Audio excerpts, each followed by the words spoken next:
पूजा का फोन आया था बहू? हाँ माँ जी, मेरी बात हो गई दीदी से।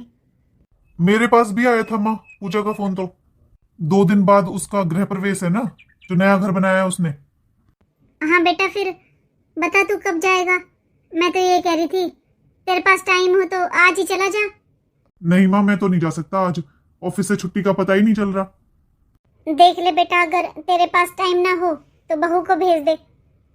हाँ मधु, तुम चली जाओ, और तुम आज ही चली जाओ, मैं कैब कर दूंगा। आज तो मैं नहीं जा पाऊंगी जी, मेरी तो कोई तैयारी नहीं हुई है।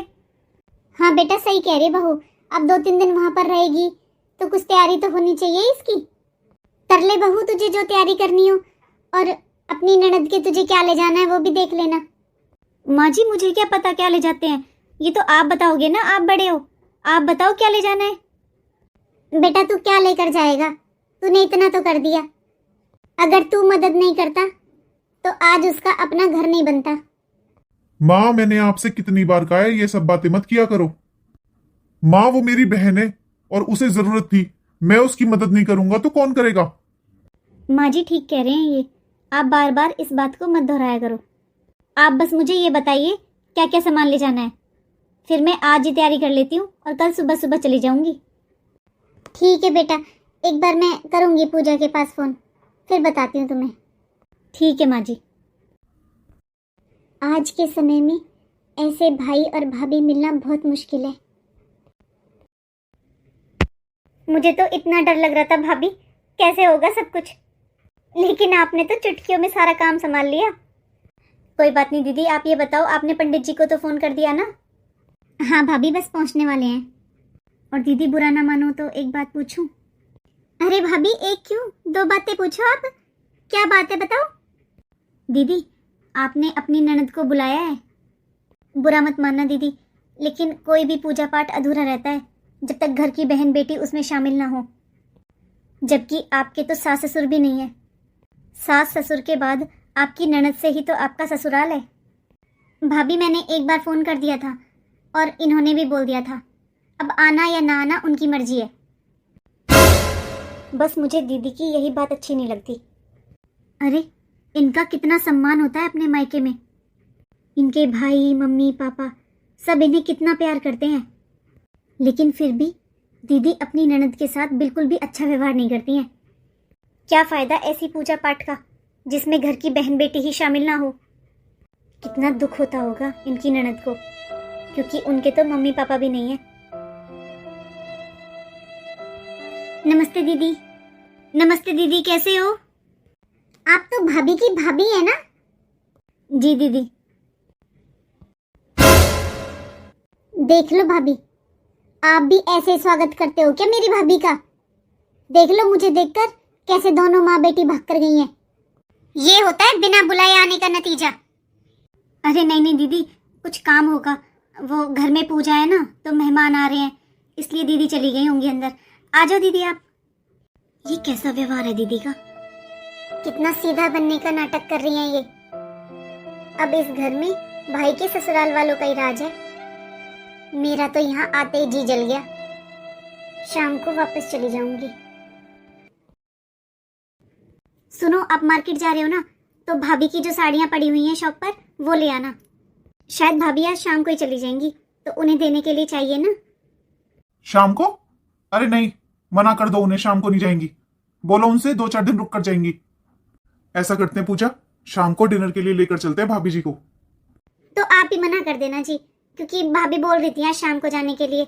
आप मना कर देना, आपकी बात मान जाएंगी और उन्हें अच्छा भी लगेगा। मैं पूरा 1 साल बाद आई हूँ, मुझसे तो एक बार भी नहीं कहा कि बहन रुक जा या 1-2 दिन बाद चली जाना। मुझसे ढंग से बात तक नहीं की है। अरे अंजलि, तू? भाई, आप कहीं बाहर जा रहे हो? हाँ, कुछ काम है, बता। वो भाई, ये पैसे ले लो और बच्चों के लिए कुछ मिठाई वगैरह ले आना। ये देखो, हो गए इसके ड्रामे शुरू। इसे पूरे रास्ते में कोई मिठाई की शॉप नहीं मिली, यहाँ आकर दिखावा कर रही है। रहने दे अंजलि, कोई बात नहीं, तू रख ले ये पैसे, वैसे भी यहाँ पर कोई मिठाई नहीं खाता। तो भाई, फ्रूट ले आना या चॉकलेट ले आना, जो खाते हो बच्चे वो ले आना। अब मैं आई हूँ 1 साल बाद तो अच्छा नहीं लगता ना ऐसे खाली हाथ। दीदी अपने पैसे अपने पास रखो, आप आ गई वही बहुत है हमारे लिए। देखो दीदी, हमें नहीं चाहिए आपका कुछ भी, क्योंकि फिर इन 1000 रुपए के बदले में आपको 10,000 रुपए देने पड़ेंगे और हमारे पास इतना नहीं है। और हाँ दीदी, आप चिंता मत करो, खाली हाथ आई हो ना, लेकिन खाली हाथ जाने नहीं देंगे। गृह प्रवेश में आई हो, इसलिए जो हमसे बनेगा हम दे देंगे। अंजलि तेरी भाभी सही कह रही है, तू चिंता मत कर, तुझे कुछ मंगवाने की जरूरत नहीं है। तुझे गृह प्रवेश में बुलाया है ना मैंने, तो तुझे खाली हाथ नहीं जाने दूंगा। भाई मैं कुछ लेने नहीं आई और ना ही मुझे कुछ चाहिए। अरे भाभी जी आप। दीदी मैं आपके पास आई थी आपसे बात करने। हाँ भाभी बोलो, क्या बात है? आपके भैया का फोन आया दीदी, वो कह रहे हैं आज शाम को ही वापस आ जाऊं मैं। आप कोई काम हो तो बता दो मुझे, फिर मैं अपनी तैयारी करती हूँ जाने की। अरे नहीं नहीं भाभी जी, ऐसे कैसे? मैं बात करूंगा भाई साहब से, आप आज नहीं जाओगे। नंदोई जी, मैंने अपना सारा काम कर लिया है यहाँ पर, दीदी को परेशान होने की बिल्कुल जरूरत नहीं पड़ेगी, लेकिन वहाँ माँ जी अकेले परेशान हो रही हैं। भाभी आप जब से आए हो काम में ही लगे हुए हो, कहीं भी बाहर नहीं गए हैं हम लोग। मैं माँ से बात कर लूंगी, एक दिन की बात है, आप कल चले जाना, आज नहीं। आज हम सब डिनर के लिए चलेंगे बाहर। पूजा तुम अपने भाई साहब को फोन करके मना कर दो। जी ठीक है। अब ससुराल वालों के आगे बहन थोड़ी ना अच्छी लगेगी। मैं यहाँ अब एक पल भी नहीं रुक सकती। दीदी खुद भी तो ननद है और उनका कितना सम्मान होता है, लेकिन उनका अपनी ननद के साथ ऐसा व्यवहार नहीं।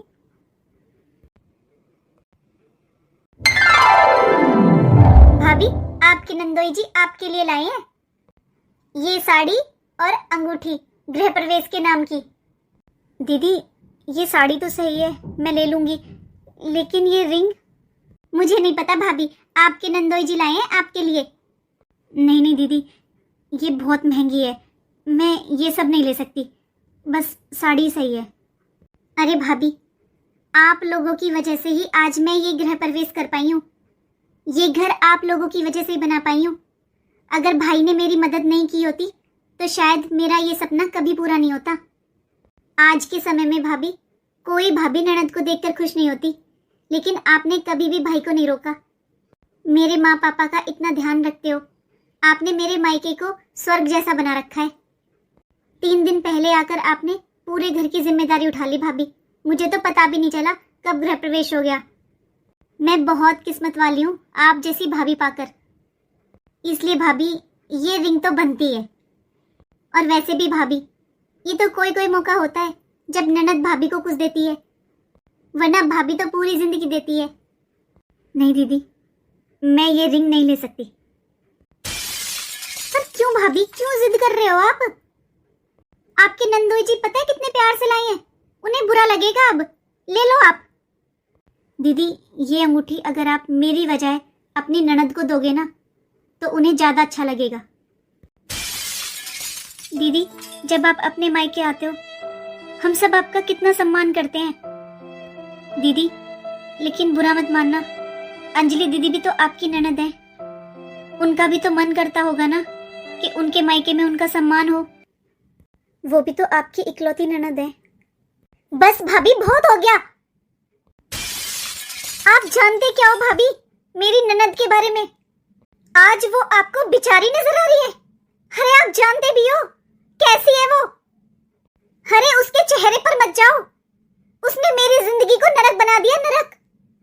आपको पता भी है उसकी वजह से दर दर की ठोकरें खाई है हमने। अरे वो अपना प्रॉपर्टी में से आधा हिस्सा लेकर भी बैठी हुई है। जानना चाहते हो ना आप, तो सुनो। इतना तेल डालेगी सब्जी में तो हम तो रोड पर ही आ जाएंगे। इतने तेल में तो मैं 1 महीने की सब्जी बना दूं। ज्यादा तेल डालने से स्वाद नहीं आता भाभी, सब्जी बनाने में थोड़ी मेहनत लगती है। मसाले ढंग से बनाया करो, तरीके से। कितना ही तेल डाल ले, चाहे कितने ही मसाले डाल ले, लेकिन तेरी सब्जी में 2 धेले का स्वाद नहीं होता। ले, इस तेल में से आधा तेल डालना है सब्जी में। और हाँ, बस 2 कटोरी आटा लेना और चावल 1 गिलास। इतना टाइम हो गया तेरी शादी को, लेकिन तुझे अंदाजा नहीं आया। रोज इतनी रोटियां खराब जाती हैं। भाभी खाना उतना ही बनाया करो जितना इस्तेमाल हो जाए। अरे ये गांव नहीं है। गांव में तो चलो बचा हुआ खाना गाय को डाल देते हैं, भैंस को डाल देते हैं, लेकिन यहाँ कहाँ फेंके हम? डस्टबिन में। अनाज की बर्बादी के साथ साथ पाप भी लगता है बहू। मम्मी जी, जब मैं आप लोगों से पूछती हूँ कितनी रोटियां बनाऊं, तब आप लोग जवाब नहीं देते। कहते हो खाएंगे तब पता चलेगा। रोटियां कम पड़ जाती है तब भी आप मुझसे गुस्सा करते हो, और ज्यादा बन जाती है तब भी आप गुस्सा करते हो। और इतनी ज्यादा रोटियां तो मम्मी जी बचती नहीं है। कभी कभी 2 या 1 रोटी बच जाती है। 1 या 2 रोटी तो मम्मी जी इतनी ज्यादा भी नहीं होती। पहली बात तो बहू, मुझसे जवान लड़ाने की जरूरत नहीं है। थोड़ा अदब से रह।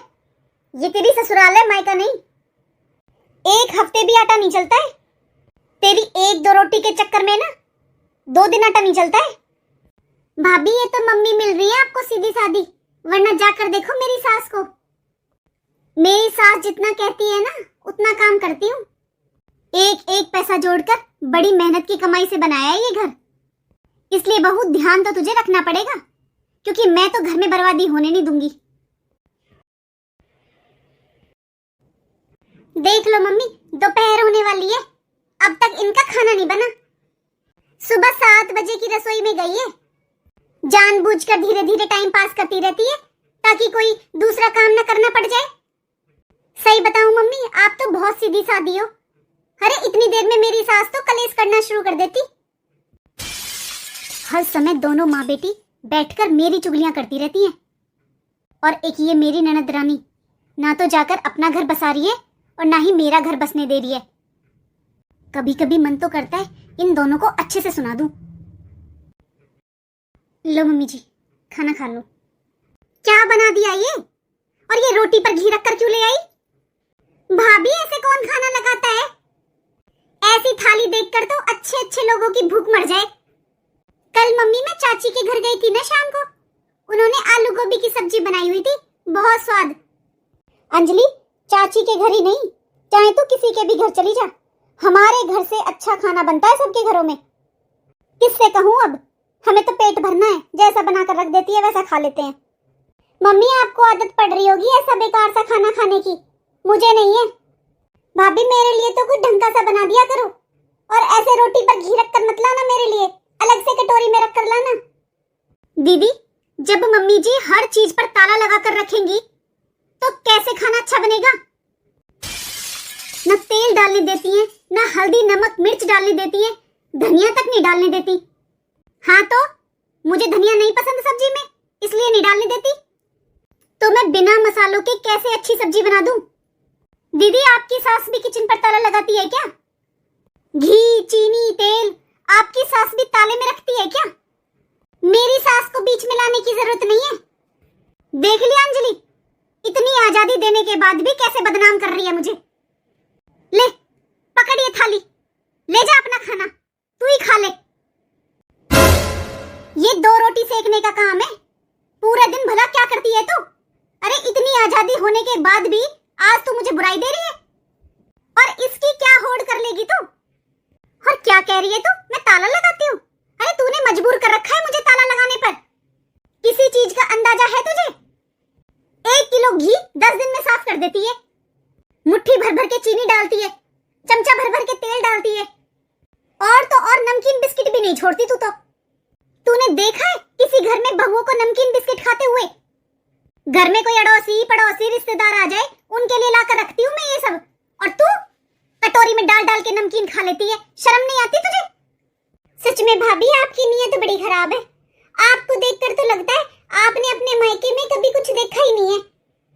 अब यहाँ खड़ी मत रह, वरना मैं कुछ कह दूंगी तुझसे। फालतू में मेरा मुंह मत खुलवा।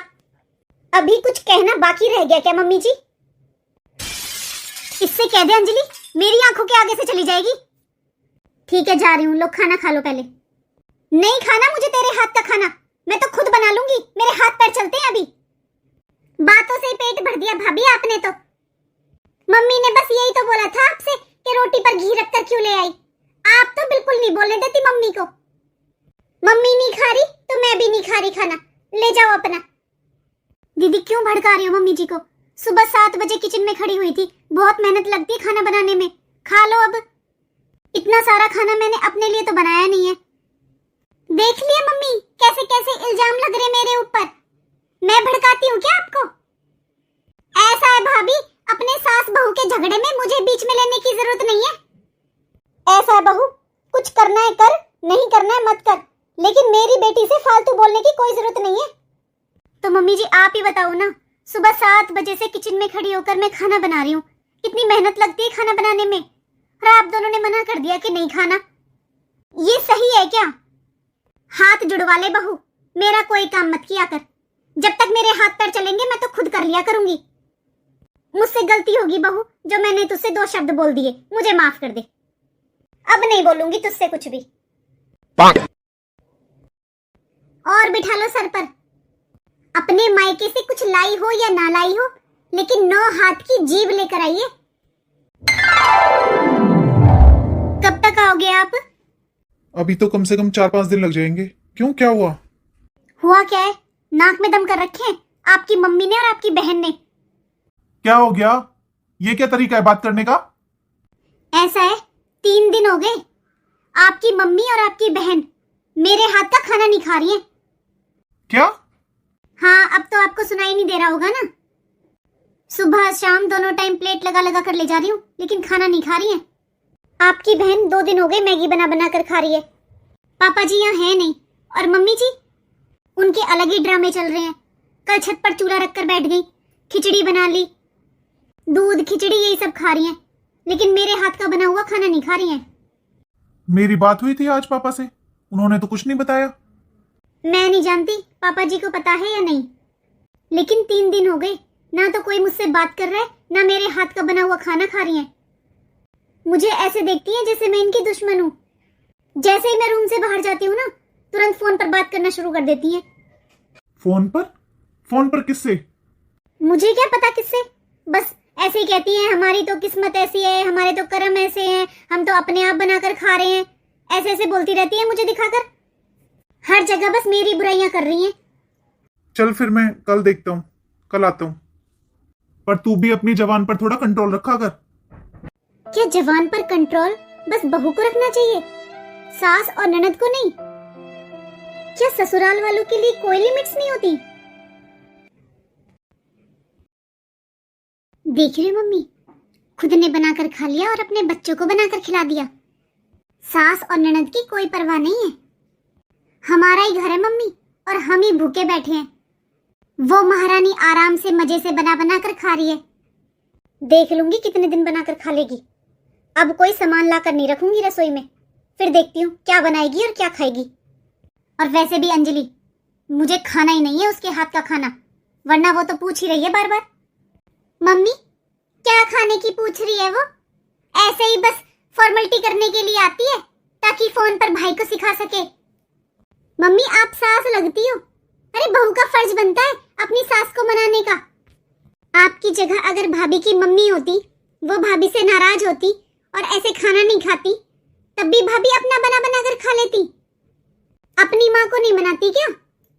एक बार भी माफी नहीं मांगी है आपसे। एक नंबर की ढीठ है, अपनी गलती तो कभी मानती ही नहीं है। 4 दिन हो गए भाई को गए हुए यहाँ से, लेकिन एक बार भी आपके पास फोन किया भाई ने? अरे माँ के पास कौन फोन करता है? करता होगा अपनी धर्मपत्नी के पास।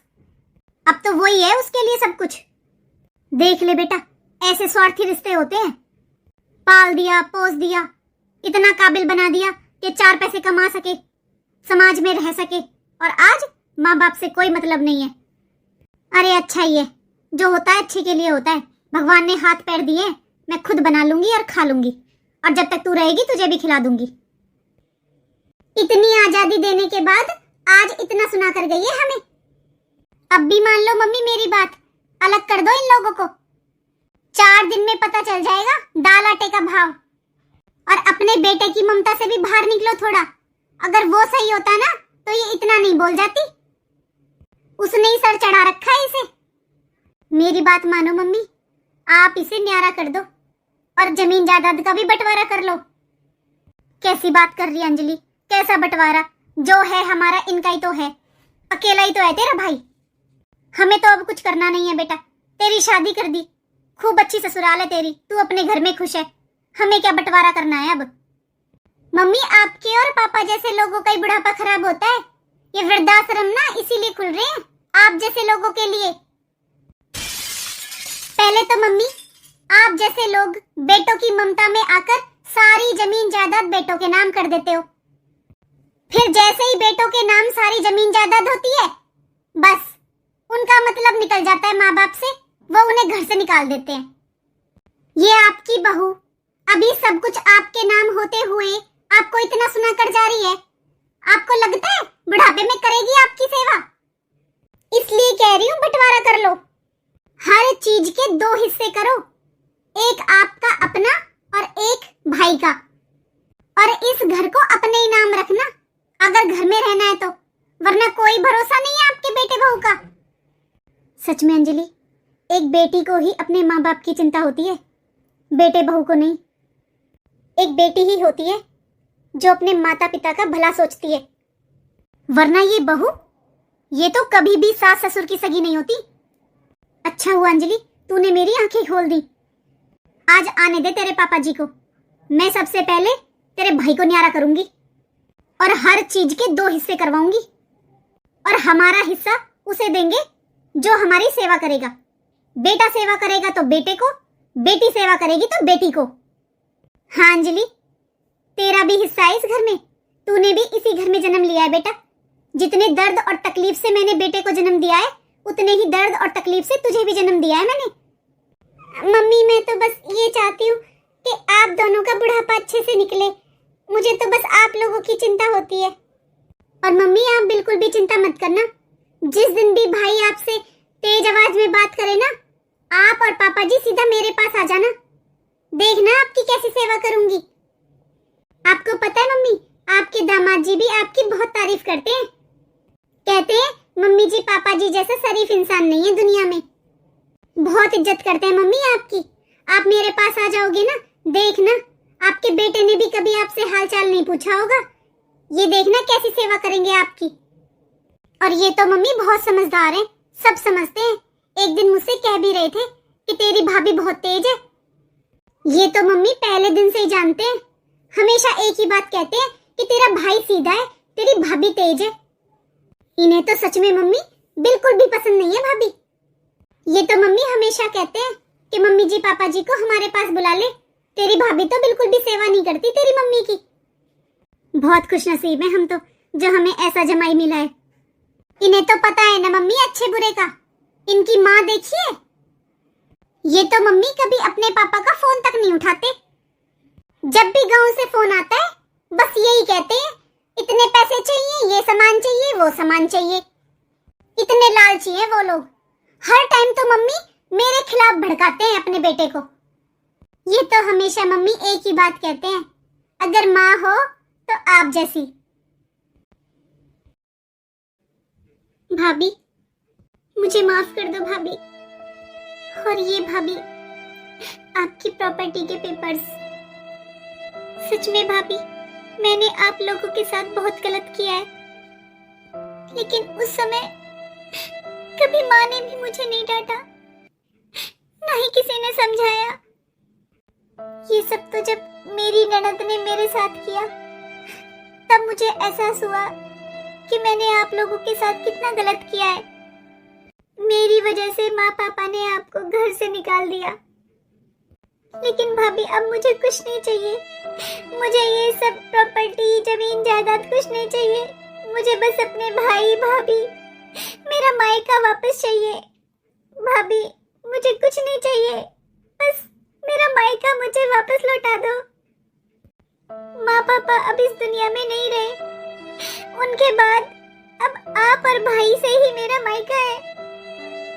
मैंने ये प्रॉपर्टी, रुपए, पैसे सब लेकर देख लिए भाभी, लेकिन मुझे खुशी नहीं मिली। मुझे खुशी मिली आज यहाँ आकर, तभी तो मैं बिना बुलाए आ गई भाभी। आज यहाँ आकर जो खुशी मिली है ना भाभी, उसके लिए मैं तरस गई थी। मुझे माफ कर दो भाभी, मैंने आपके साथ बहुत गलत किया है, मुझे माफ कर दो। हाँ, समझ में आया है एक लड़की के लिए मायका कितना जरूरी होता है। चाहे उसका सम्मान ही ना हो, कोई इज्जत ही ना हो, कोई उसे पूछे ही ना, लेकिन मायका बहुत जरूरी होता है। जो खुशी बेटी को मायके में मिलती है ना, वो दुनिया में कहीं नहीं मिलती।